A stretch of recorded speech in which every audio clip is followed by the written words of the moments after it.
According to data released during the third quarter of 2021, security report presented to Governor Nasir El-Rufai, 343 persons died due to banditry and other violent attack, while 830 people were kidnapped in the state, 830 in the state from July to September this year, July to September.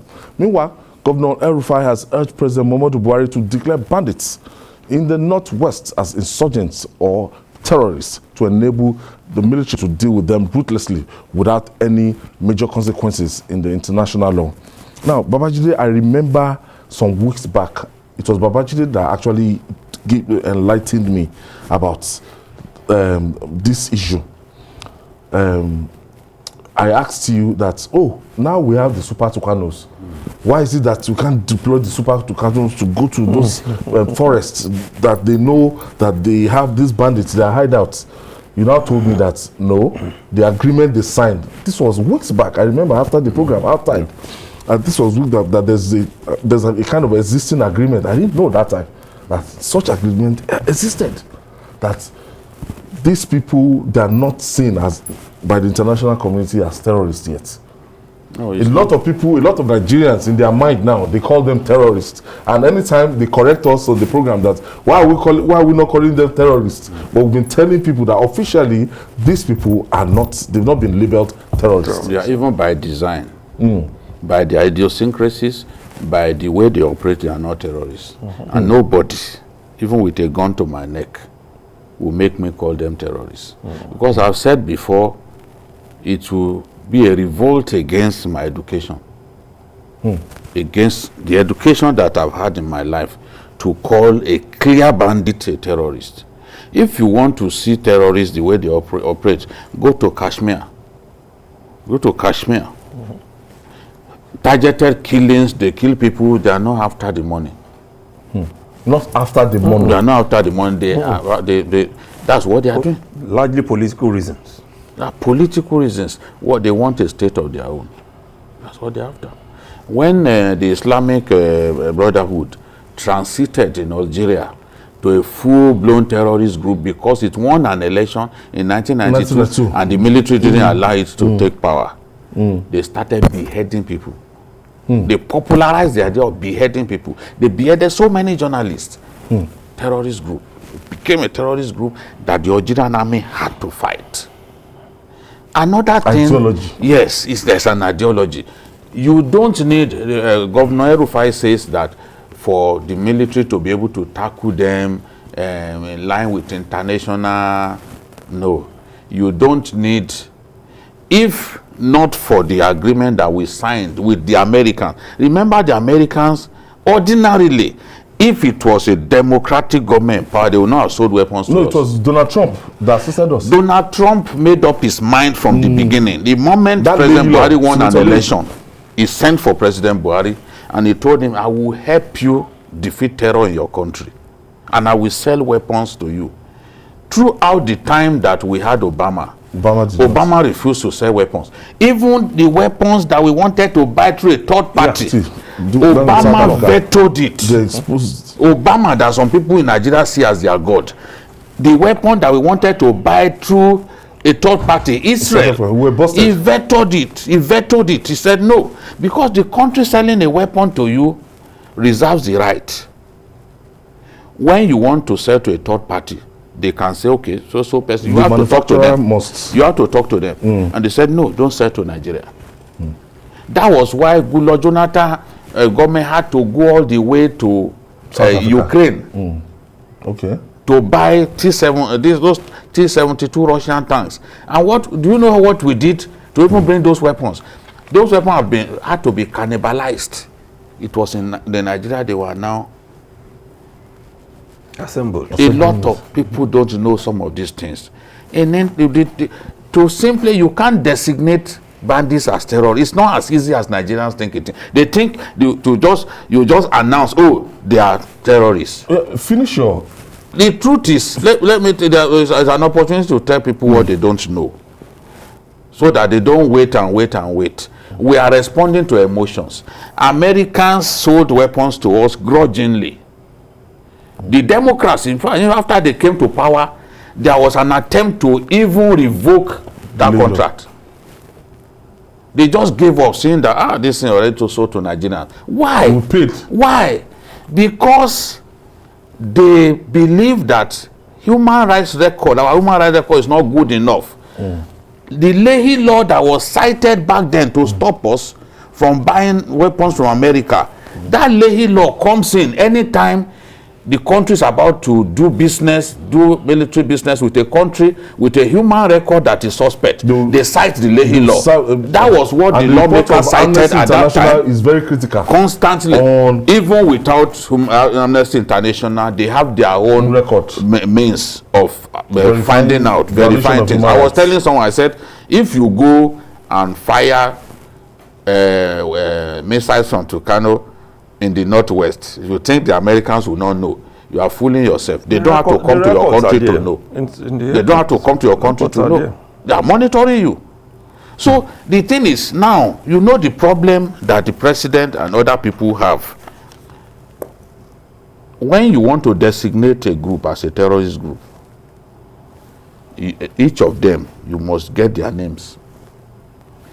Then in that gazette, you list all of them. These are terrorists. These are designated as terrorist groups. Then the issue of funding, you want to ensure that they don't get foreign funding, because the American and other people will be tracking funding and ensure that it doesn't go to them. In the northwest, how many of those boys? You and I quarrel today. I go to set up my own bandit group. How many of those groups does the Attorney General have their names? You are dealing with hundreds of bandit groups. Okay, so how did this government now get the names of the leaders of IPOB that was designated a terrorist group? IPOB, no, the IPOB was, what was it called? IPOB is one group. It's so easy. One group led by Nnamdi Kanu. They first proscribed it, which is easy to do, and then say, okay, these are our reasons for proscribing them, and say, okay, by some of their actions, we see them as a terrorist group. That's one group now. Go to the northwest, there are so many groups, so many, how many of them, some of them you don't know. If there was a story even me as an individual, I know not less than 15 bandit leaders. 15 that I know within Katsina and Zamfara alone. And I've not gone to some of the Niger. I've not gone to Niger. Sokoto. Yes, Dogo Gide operates in Niger. Even now is operating in Kebbi. Do you know how many boys have even come out of Dogo Gide himself? Do they know? So how many of them are you going to list? Every day that group, as you list, if you have listed and gazetted, the group will be expanding. That's the dilemma that the Attorney General is not a fool. He knows that Nigerians are responding to emotions, and this is not an emotional thing. It is a legal thing and commonsensical thing. By their disposition, they are just doing it for the money. That's not the definition of a terrorist group. I've challenged people, read what they don't want to take territories. Their own is to just make money off people. Economic factor. Is that how the terrorists in Kashmir, is that what they are doing? Are they simply kidnapping people for money? No, ordinarily we should not even have gone into this because we have a bigger business. This is, I told someone, I said, the majority is not always right. The fact that everybody is going one direction does not mean that Babajide will go in that direction. Even if you listen to one of the parades done by the first spokesman, CP Frank, one of the guys there said he arranged for his cousin to be kidnapped alongside himself. They took them into the forest. That in that same forest, there are about 50 other gangs there. Just you must get all their names. 50. The names of each of those groups. As soon as he was kidnapped, and he was released 5 days after, another group took him. Abducted him. Yes, abducted him. There is no excuse for us. There is no excuse for us to not defeat bandits. No. Not until we designate them as bandits before we can defeat them. Exactly. As terrorists. Yes, it's not until it's just okay. Did the Americans stop us from using MI-35P from killing them? Did they tell us not to use the F-7? About that tank that used to that comes out multiple. Did they tell us not to use 40 barrels against them? Exactly. Just one weapon. Because of one weapon, we want to say, okay, they must be caught terrorists. It's just Tucano. And I've said it that for me, and I've even in engagement with Air Force officers, I tell them that in my view, we even need ground attack helicopters more than we need a Tucano. The more ground attack helicopters that you have, because it allows you to have close contact combat and support the troops effectively. You keep that. When they see those the helicopter coming, ask any of them, Boko Haram people, they start running. Because it get close to you and there's no room for escape. So we don't need it's not about the destination. It's just this yes, if we have the right approach of all the arsenal in the Nigerian Army Armory and the Air Force, it is only Tucano alone that they said you should use in the northeast because of the fear that we will use it on our civilians. That is what those guys are saying, and that's what Lehi law talks about. That if there is no guarantee that they won't use a weapon on the civilians, then don't sell to them. So because of Tucano alone, we are saying we cannot defeat an army that has Air Force, has Navy. We can't defeat a band of bandits except we are allowed to use Tucano alone. No, I don't think the country is that weak. Now, talking about the Boko Haram now, so like we have our Tucanos in place. I think 12 in number now. We have the second batch. The second batch came in last week and everything. So, but Boko Haram, the difference between Boko Haram and these bandits is that they want to take territory. Yeah. They want to Islamize the country. They want to have their own government, collect their own taxes, do all sorts of things. That's why ideologically they're different. That's just the difference. If otherwise, like we have said, we should not have a problem if we are set to deal with the bandits. Nobody has stopped you from doing other things. So why are we particularly about this Super Tucano going into the northwest? We can do better than this lame excuse. That's my own opinion. It's, as far as I'm concerned, it's lame. So let me take you to the security report, because this is the second time on this program that I will be reading the security report from Kaduna State, and I feel that, look, this is very, very alarming. The data released during the third quarter of 2021, that's the third quarter of 2021 report presented to Governor Nasir El-Rufai, is saying that 343 persons died due to banditry and other attacks, while 830 were kidnapped in the state from July to September, July, August, October. No, they've done the Commissioner for Internal Security, Samuel Aruwan, has done a good job of trying to position security in that area. They've also broken down even the victims by age, demography, and all that. So you now also 429 males were kidnapped, 222 females were kidnapped, and 179 minors. Then talking about rape, they say 10 women were kidnapped, 8 of them minors. So you can see a rise in rape of minors in that state, because if out of 10, 8 people that they received report of they are being raped were 8, it means that they are targeting minors, and government has a lot to do about that. So 830 kidnapped, 732 of them were kidnapped in Kaduna Central. You know, so the report, so the report enables one to see the threat to education, the looming food insecurity, the collapse of rural economy, and the threats to social cohesion in the state. And that's why we are happy that these reports are coming. And the reports are not trying to paper over cracks. They are showing clearly that there is a problem. Quite objective. Because 780 people. Quite objective. 780 people is a huge number. Okay. For more discussion on this, the special advisor to the Deputy Governor of Kaduna State, Elias Yaya Kura, joins us from our Abuja studio. Thank you for joining us, Elias Yaya.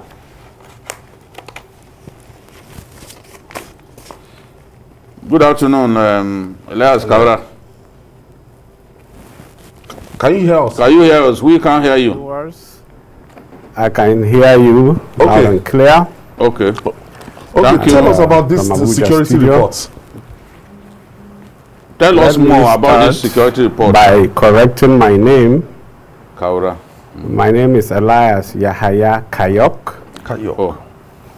Kayok. Former special assistant to the deputy governor and also a special assistant to the governor on programs. Okay, thank you for inviting me this afternoon. Kayok. Okay. Thank you, Elias. What can you tell us a bit more about this report, especially this the current one, when you compare it with the report we got for the second quarter? All right. First, I'd like to appreciate first and foremost the Kaduna State government for bringing out this report under the able leadership of Malam Nasir El-Rufai. I want to specifically appreciate Mr. Sam Aruwan, the Commissioner for Internal Security, for bringing this precise report. Now, this young man is all over the place. I don't even think he has a social life. The report is very, very important because it will put to rest speculations, assumptions, and misinterpretation of what is happening in Kaduna State. Now, the report of July to September is very clear. You have read the statistics, but one of the main things I want to raise in that report is that we notice a shift from the number of people killed from the central senatorial district to more number of people killed in the southern part of the state. There are specific reasons why this report has changed. 3 specific local government. Let me also not take the path of the popular narrative. You made a very profound statement that the majority are not always right.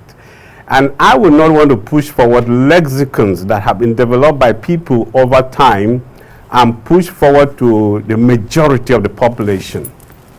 I like to say that the number of people killed in southern Kaduna is alarming in 3 specific local government of Kaura, Zangon Kataf, and Kauru. Now, these are 3 local government that are always on the news.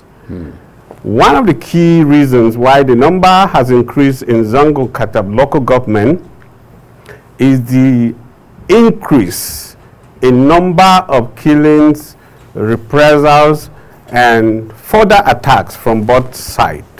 Now, I'm very careful to say on both sides, not in terms of number.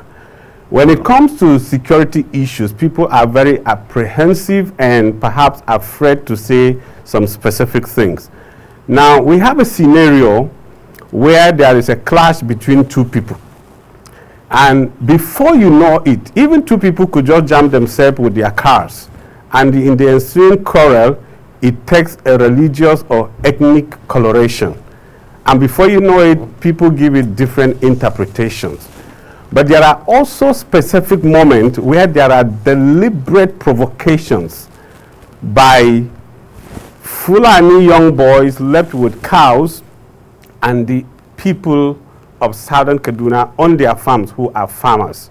Now, these scenarios, when they play out and they are not properly taken care of, they will escalate into killings, counter killings, and on. This thing has continued to prevail in the state. It's a very, very sad one.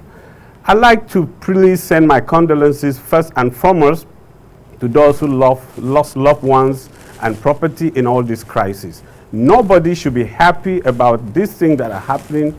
It's a sad development, The government are not happy about it. The people are not happy. We are all losers on both sides. The way of peace is just the way to get out of this issue. Thank you. Now, let us talk about kidnapping in Kaduna. The figure is staggering. The question is, why is kidnapping so rampant in Kaduna? Is this simply because it serves as the gateway to the north, so some north central states? Why do we have rampant kidnapping in these states?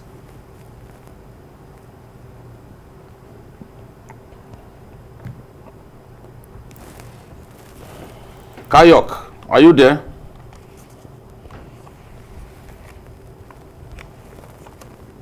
Hello? Elias?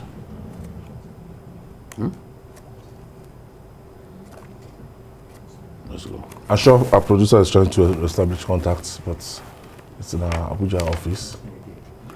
Elias, my question is, there are so many cases of kidnapping in Kaduna, and it's been like that for some time.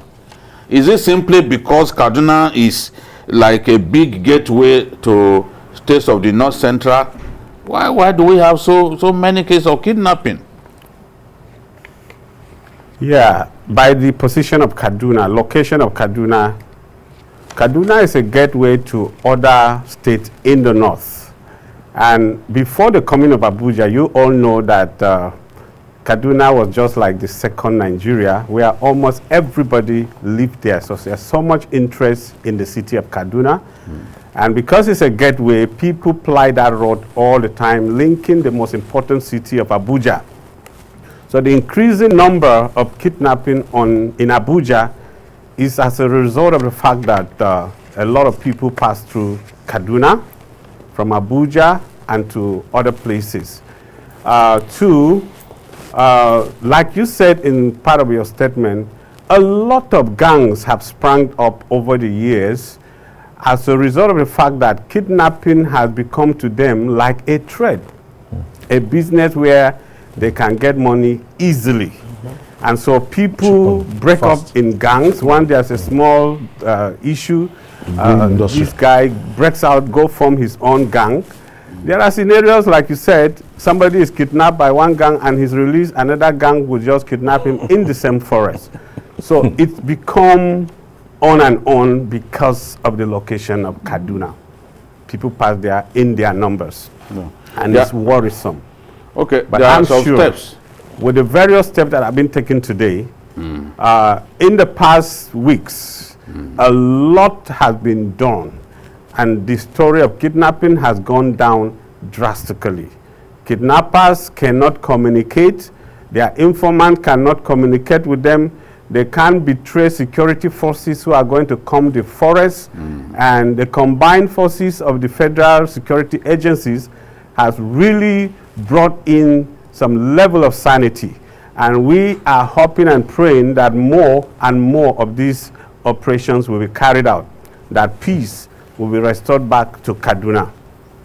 So, if I heard you well, it means that at the end of the year, when this report is released, we could actually have cheering news.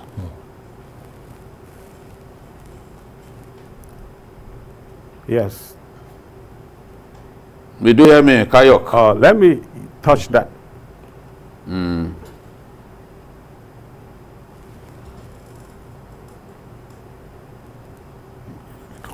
Please come again. I said, if I heard you well, are you saying that given some of the measures that the government put in place, that by the time we have another report released for the current quarter, that we could be talking about positive news? I can be very sure of that.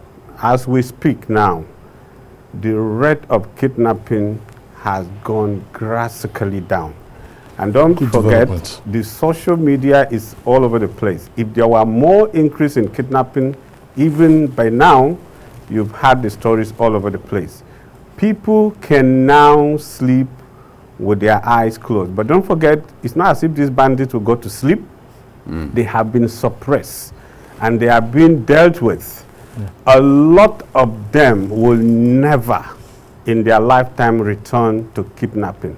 By the time we have the fourth quarter report, I can be very sure. And that's why reports are important, because the figures will be there clear for you to see. The next report will definitely, by the grace of God, see a drastic fall in the cases of kidnapping and other violent crimes in Kaduna State. What's your message for the good people of Kaduna who are going through some pains as a result of some measures introduced at this time?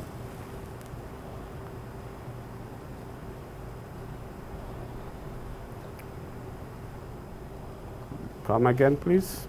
What's your message for the good people of Kaduna State, some of who are facing, going through some pains as a result of some of these measures that the government deemed necessary to come up with at this time?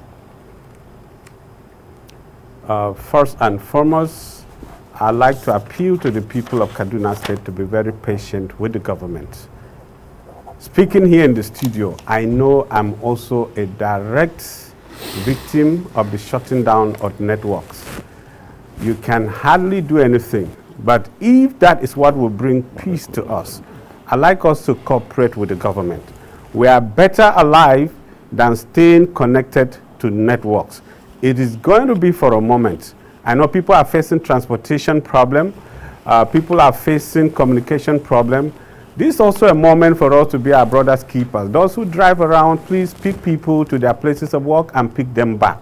This is just for a moment, and we will come out better, stronger, and a safer Kaduna State. This is my message to the people. Thank you so much. Thank you so much. The special advisor to the Deputy Governor of Kaduna State, Elias Yayakayok. Thank you so much for joining us, Jide. My takeaways from this interview: we don't get to hear of this good news, you know, when we have good developments.